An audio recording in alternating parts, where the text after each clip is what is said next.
Hey everyone, and welcome to our fun little study group for PP 5340, Introduction to Public Policy and Management. Today, we're going to jump right into Chapter 2 of our textbook, Essential History for Public Administration.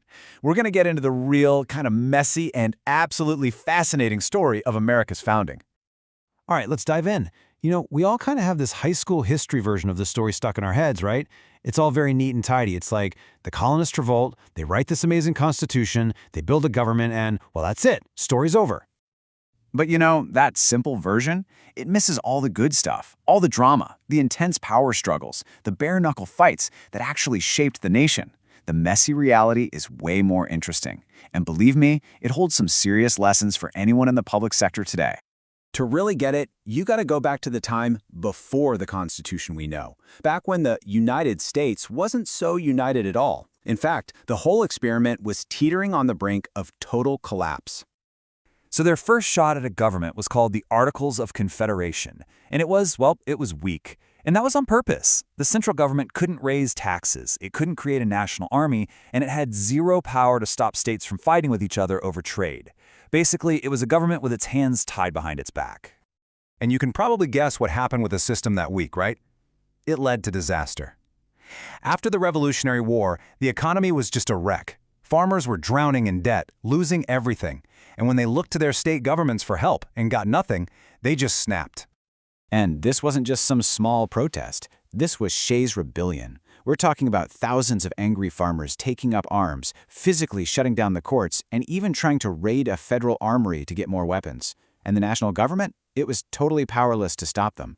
The rebellion was only put down because a bunch of rich guys paid for their own private army. Yeah, you better believe this armed uprising terrified the nation's elite.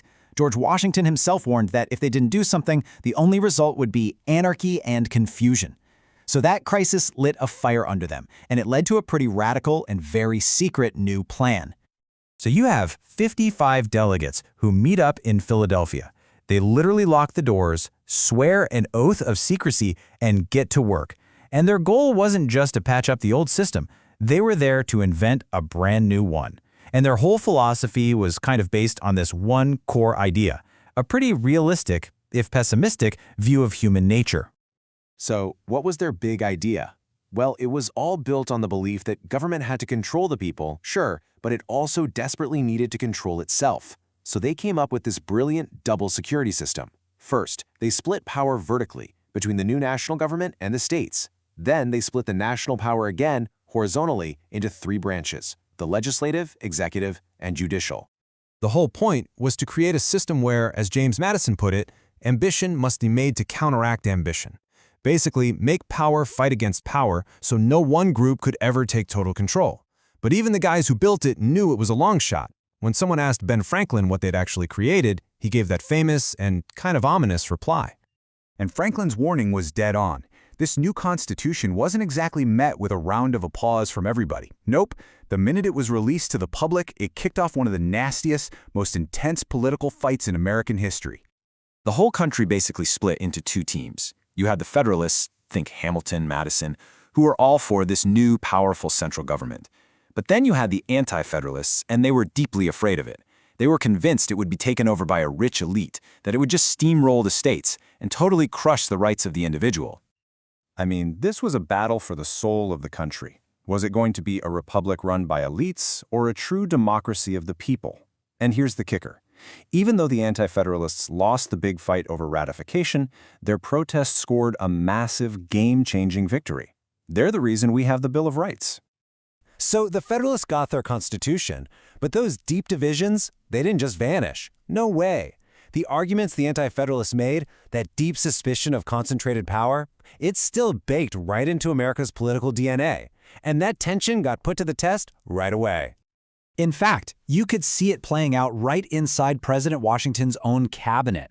You had this epic clash of visions. On one side, Treasury Secretary Alexander Hamilton was pushing for a strong, centralized industrial powerhouse of a nation. And on the other, you had Secretary of State Thomas Jefferson, who wanted a small, simple, farmer-focused republic. And this fight boiled over into, you guessed it, another armed rebellion. Hamilton pushed through a federal tax on whiskey, which enraged farmers out west. They started attacking tax collectors, just like in Shays' Rebellion. But this time, whoa, the response was completely different. President Washington himself, in uniform, led a 13,000-man army to crush the revolt. The message was loud and clear. This new federal government means business. But just as the new government showed its strength, it also, well, it showed its dark side, its capacity for real tyranny. The Federalists were in power, and feeling attacked by their political enemies, they decided the best way to win the argument was to just silence the opposition.